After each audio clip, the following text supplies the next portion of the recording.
Bonjour et bienvenue sur Comics Code pour le 91e épisode d'une semaine en comics, un épisode dans lequel on va parler de quelques-unes des sorties de la semaine passée, puisque on est lundi une fois de plus.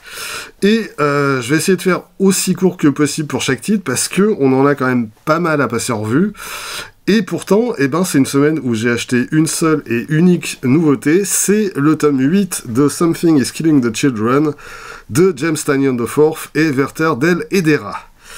Et en plus, pas de bol, parce que en rentrant chez moi, je me suis rendu compte que mon exemplaire a un défaut de fabrication. Du coup, j'ai même pas pu relire les 2 derniers épisodes du tome que j'avais lu en VO. Donc, va falloir que je le ramène. C'est pas grave, c'est des choses qui arrivent. Tome 8, donc, qui réunit les numéros 36 à 40 de la série. Donc, je vais rester aussi vague que possible pour rien spoiler, pour qui ne lit pas la série, et surtout pour qui ne serait pas à jour dans ses lectures. Alors, ceci dit, dans le cas de ces épisodes, il s'agit d'une série de flashbacks qui nous ramène au début de la carrière d'Erika. Donc, c'est pas dans ce volume que l'histoire globale va progresser. Là, il s'agit plutôt, en fait, de s'appesantir sur le personnage d'Erika, et puis de souligner à quel point chacune de ces missions la marque, physiquement, bien sûr, mais surtout, quand même, psychologiquement. Alors formellement, l'intérêt de ce tome, c'est que chaque épisode raconte une histoire différente, ce qui nous change quand même du rythme habituel de la série, qui a plutôt tendance à développer une histoire sur 10, voire sur 15 numéros. Et là, c'est vraiment un changement bienvenu. On règle un problème en 20 pages, on passe au suivant. Et concrètement, l'effet cumulatif du poids que porte Erika sur ses épaules, il se fait sentir pleinement avec cette construction.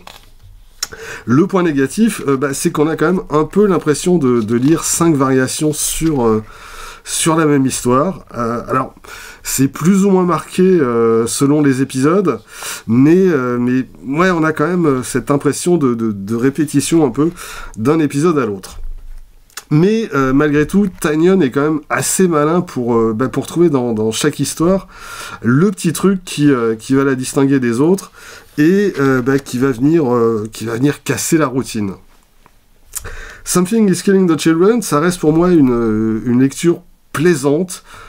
C'est un rendez-vous régulier que je suis assez content de retrouver, même si je trépine pas non plus d'impatience entre 2 tomes. Cette série, elle a des problèmes, et en particulier quand même le fait de tirer exagérément à la ligne. En ce qui me concerne, ça reste quand même une œuvre mineure dans la bibliographie de James Tynion IV, mais malgré tout, il y a ce côté sombre et désespéré, et désespérant aussi d'ailleurs, et le personnage d'Erika en particulier, qui continue de me rendre le titre attachant, et donc tous les 6 mois à peu près, je replonge. Donc, d'un point de vue global de l'histoire, je me répète, ça avance vraiment à la vitesse d'un poney mort. Tynion, il ressasse un peu toujours les mêmes situations, et c'est pas ce tome qui va arranger les choses de ce point de vue, mais malgré tout, je suis toujours présent, et j'y trouve toujours un certain plaisir, mais voilà, vous vous sentez pas obligé pour autant d'en faire autant. Something is Killing the Children, tome 8 de James Tynion IV et Werther Dell'Edera est sorti chez Urban Comics, 136 pages, format 17 par 26 cm, traduction de Maxime Ledin, et son prix est de 18 €. Les autres nouveautés chez Urban, c'est 2 titres estampillés Elseworlds, après les 2 Gotham by Gaslight de la semaine dernière. On a un nouveau DC vs Vampires World War V par Matthew Rosenberg et Otto Schmidt. Et là, vraiment, en ce qui me concerne, c'est d'un inintérêt absolu. Et en plus, les planches d'Otto Schmidt, c'est juste vraiment pas possible. Et puis, on a aussi Dark Knight of Steel All Winter, qui est la suite de la série Dark Knight of Steel, qui réinventait les principaux personnages d'ici, mais dans un cadre médiéval fantastique. Et là, c'est plutôt une bonne surprise. Autant la mini originale qu'Urban avait publiée en 2 tomes, il me semble, ça m'avait laissé assez indifférent. Autant j'ai pris plaisir à lire celui-ci. Et en particulier le récit principal, qui est signé Jay Kristoff et Tirso. Alors, Tirso, qui est un artiste que je découvre sur cet album, et en fait, en cherchant un peu, je me rends compte qu'il a quand même déjà 20 ans de carrière derrière lui, et qu'il a surtout beaucoup bossé en France. Comme quoi, vraiment, je suis une bille en franco-belge. Mais graphiquement, je trouve ça vraiment très réussi, avec un travail sur le noir et blanc qui est vraiment intéressant. Et puis, de temps en temps, on va avoir une irruption de couleurs, mais qui trouve son explication dans le scénario de Jay Kristoff. Et de ce point de vue, ça fait forcément penser au chroma de Lorenzo de Felici. Et les planches de Tirso, elles sont franchement pas loin d'être aussi belles. Alors après, côté scénario, ça donne quelque chose de très classique. C'est pas mauvais, mais disons que Jay Kristoff, il joue une partition très codée, avec Deathstroke dans le rôle du type qui trimballe un lourd passé et qui tente en permanence de refouler ses émotions, et qui veut qu'on lui foute la paix, et qui, évidemment, se retrouve embringué dans une histoire qui va l'amener à la fois à renouer avec son passé, et puis aussi à faire certains choix de vie. Donc ce All Winter, c'est plutôt une bonne surprise, alors au moins pour cette partie. À côté de ça, en fait, tu as un second récit qui est signé Tom Taylor et Riccardo Federici, et qui lui est consacré à la jeunesse d'Aquaman. Alors toujours dans ce contexte médiéval fantastique. Là par contre, j'ai pas trouvé grand intérêt. Ça se lit poliment, en étouffant un bâillement de temps en temps, et puis ça s'oublie quand même assez vite. Voilà en quelques mots pour ce All Winter, mais il n'est pas impossible que j'en reparle un petit peu dans quelques jours dans l'émission d'Encre et de Bulle sur la chaîne de Mindphobia. Ce sera mercredi prochain, le 23 avril, aux alentours de 21h, il me semble. Et j'ai prévu d'y faire une apparition. Je vous donne pas le sommaire, je laisse Mind annoncer ça très bientôt, si ce n'est donc que un des participants a prévu de parler de ce All Winter, et qu'on aura donc l'occasion d'échanger autour de ce titre. C'est tout pour les nouveautés de la semaine proprement dites. Les autres titres, en fait, ce sont tous des rééditions. Mais on va quand même dire quelques mots de 2 ou 3 d'entre elles. Et puisqu'on est sur Urban, on va y rester avec une nouvelle vague d'Urban Nomade. Et parmi ces nouveaux titres, on trouve une série qui, semble-t-il, était attendue par beaucoup de monde. C'est Preacher de Garth Ennis et Steve Dillon. Alors, je vais pas vraiment m'étendre dessus parce que on pourrait y passer des heures. Il faudrait même y passer des heures tellement c'est une œuvre passionnante. Mais concrètement, j'ai ressorti le premier trade paperback de la série, juste histoire de le feuilleter pour cette vidéo. Et puis, j'ai pas pu m'empêcher de commencer à le relire. Et je me suis avalé le truc d'une traite. Et j'étais carrément à 2 doigts d'enquiller sur la suite.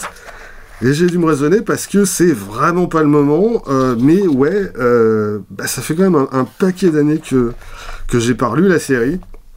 Mais juste à la lecture des premiers numéros, j'ai retrouvé le même plaisir.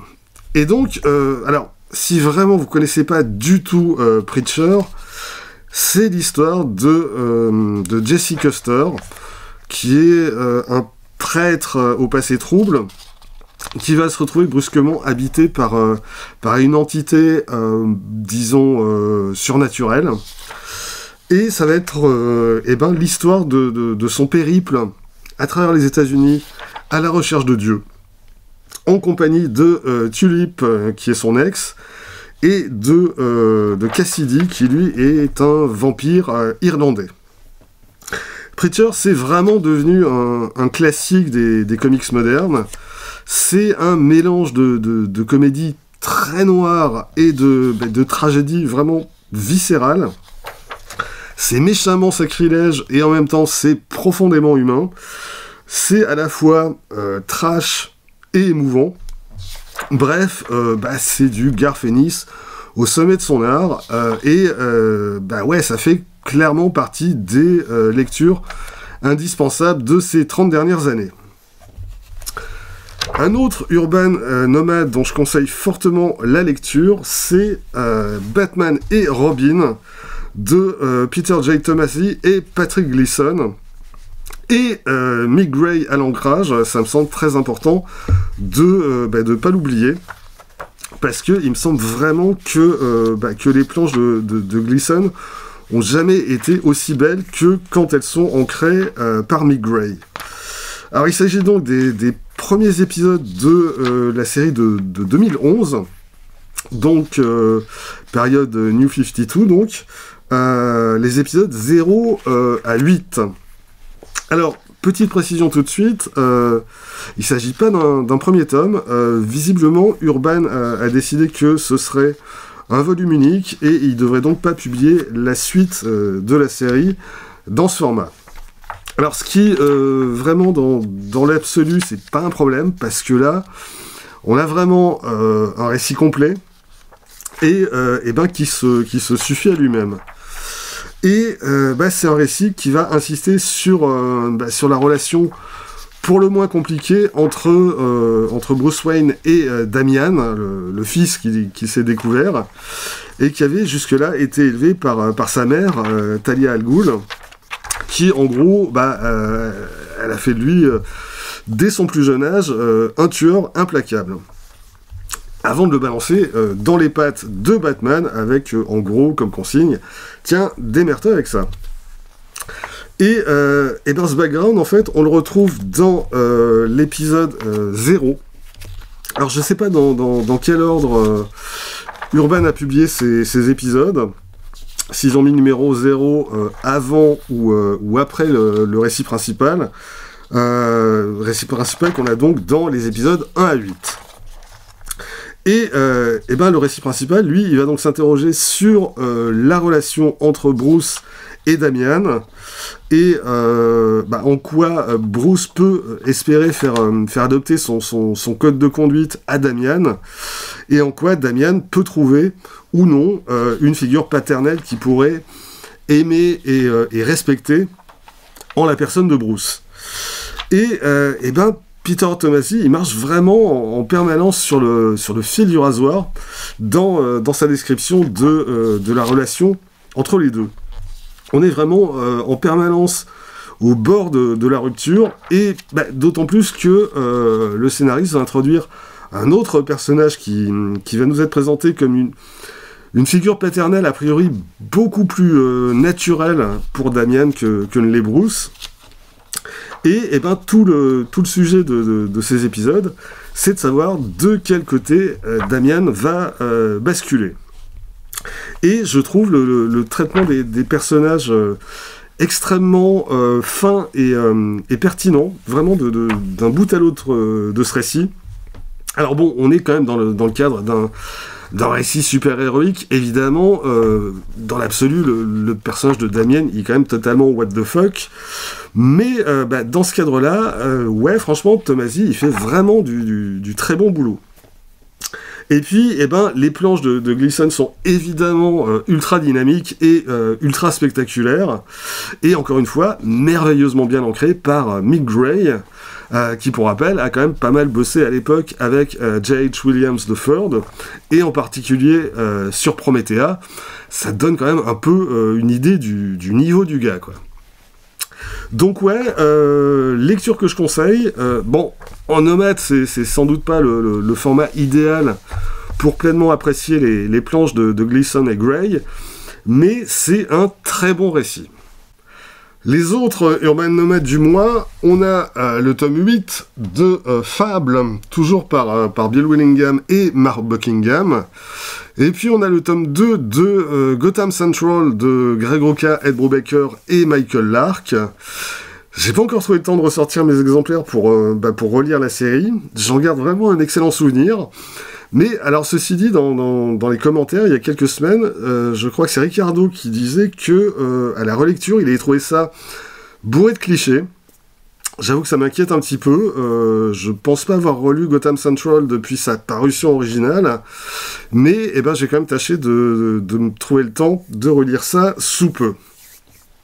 À part ça, est-ce un effet du hasard? Mais il se trouve que la même semaine que sort la nouvelle vague d'Urban Nomade, Marvel nous propose une nouvelle fournée de Marvel Poche.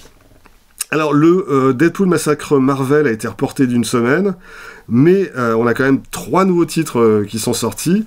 Spider-Verse par Dan Slott, Olivier Coipel et Giuseppe Camuncoli, c'était un truc plutôt sympa à l'époque.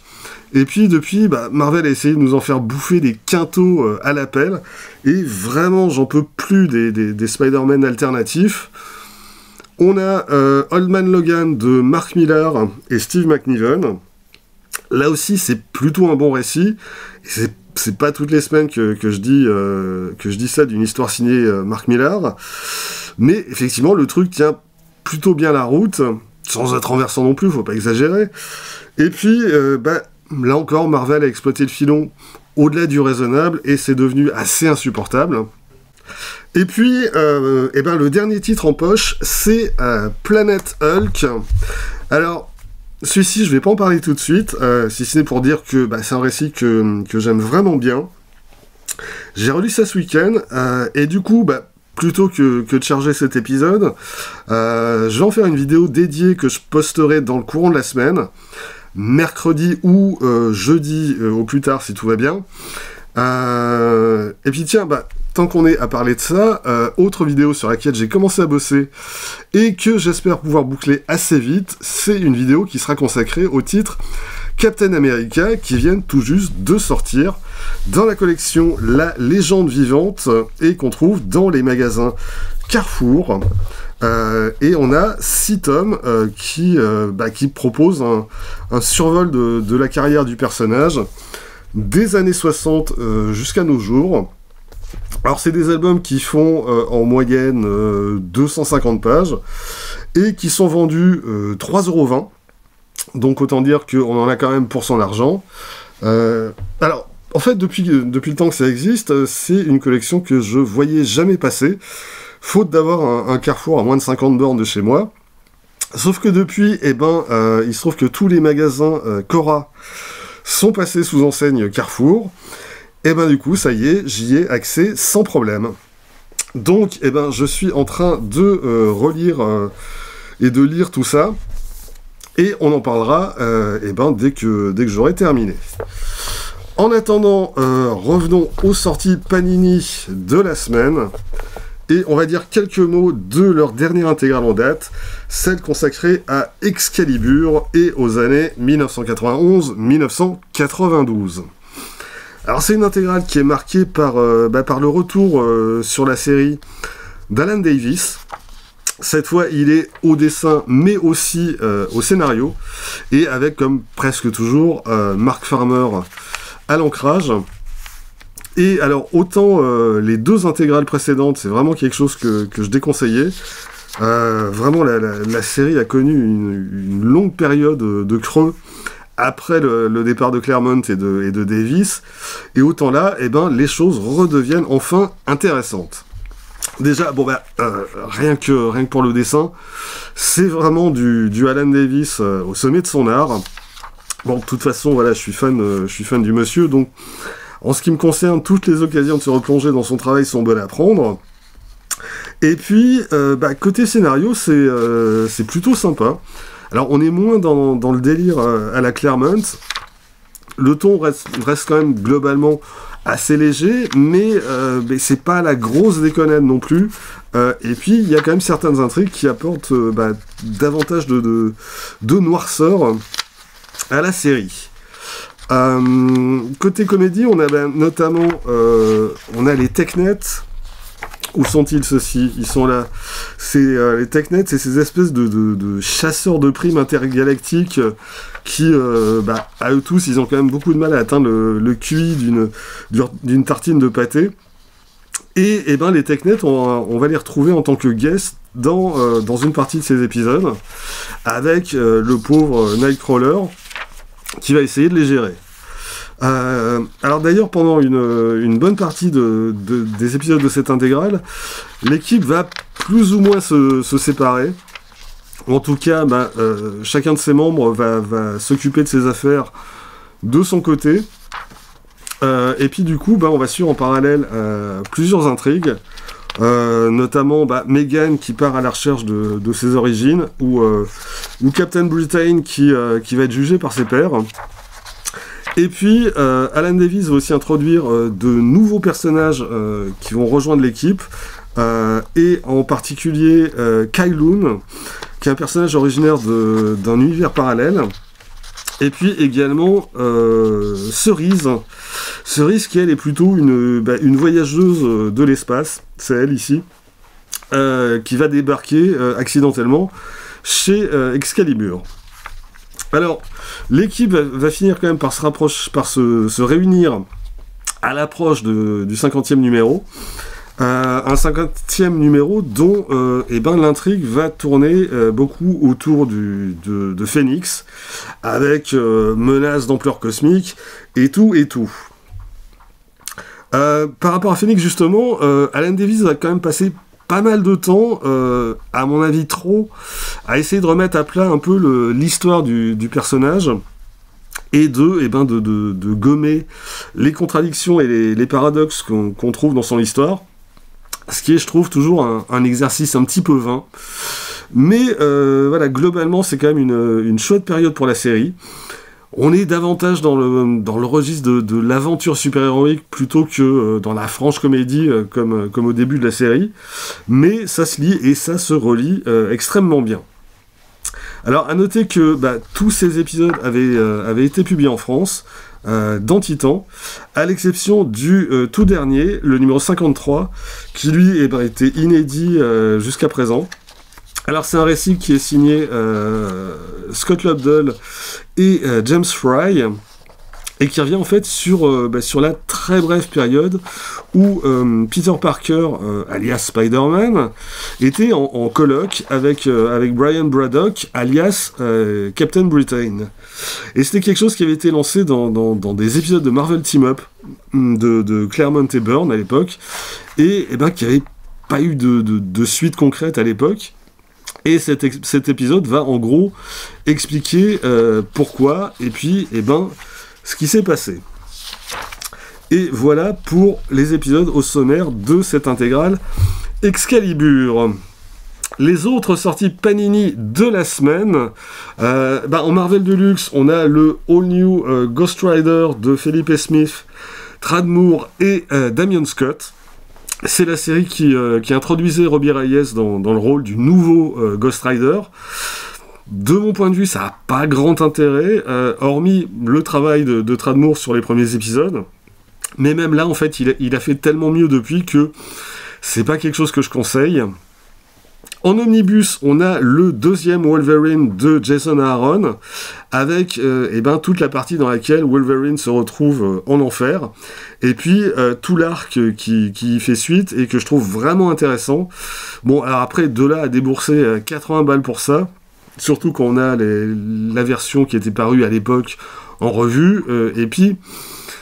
Sans compter qu'au sommaire, on a quand même aussi des choses qui me semblent vachement moins recommandables, du genre X-Men Schism, où on a aussi la mini Astonishing Spider-Man et Wolverine, même si elle est très joliment dessinée par Andy Kubert. Mais bon, voilà, il y a quand même à boire et à manger. Dernière sortie de la semaine que j'ai notée, cette fois c'est chez Delcourt, c'est le premier tome de l'intégrale BPRD Hell on Earth. Alors c'est donc le premier tome de cette intégrale qui fait directement suite à l'autre intégrale BPRD en 4 tomes qu'on a eu précédemment. Et ben c'est grosso modo le début de la fin pour cet univers. Alors clairement, c'est pas une lecture que je vais conseiller si vous n'avez pas lu les 4 tomes de l'intégrale précédente, et aussi quand même une bonne partie des albums de Hellboy, parce que là en fait on est vraiment dans la résolution de tout un tas de choses qui ont été posées par Mignola et ses acolytes au fil des ans. Et si vous débarquez directement sur cette série sans rien savoir de l'univers Hellboy et sans connaître ces personnages, je pense que vous allez être totalement paumé.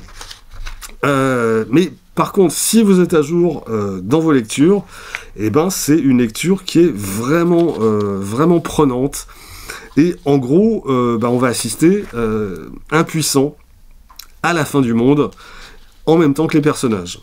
Et vraiment, on voit le monde se déliter autour d'eux. On les voit s'agiter pour tenter d'empêcher le désastre. On sent leur manque de moyens, on sent le côté dérisoire de leur tentative. Et c'est vraiment une ambiance que je trouve particulièrement forte et prenante, vraiment tout au long de ces épisodes. Alors, je ne vais pas développer davantage aujourd'hui. C'est une série qui mérite vraiment qu'on s'y attarde, et bon, vu que c'est quand même une intégrale prévue en 5 tomes, je pense qu'on devrait largement avoir le temps d'y revenir. Mais ouais, franchement, BPRD Hell on Earth, c'est vraiment quelque chose qui vaut le coup d'être lu. Est-ce que j'oublie quelque chose ? Eh ben oui, vendredi 18 avril, c'était le Superman Day, et je ne l'ai pas fêté.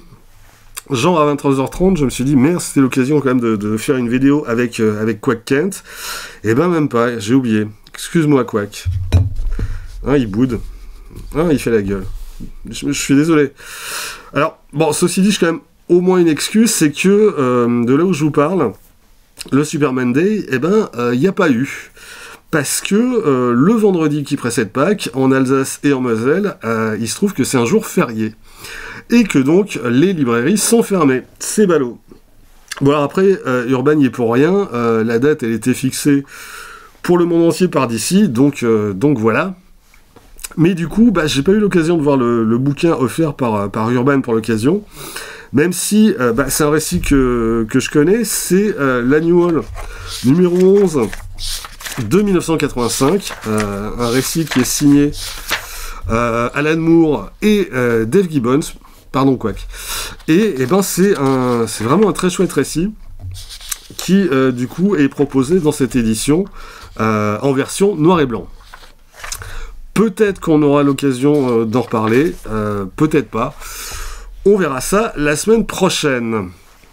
En attendant, c'est tout pour cette semaine. Rendez-vous très vite pour la suite.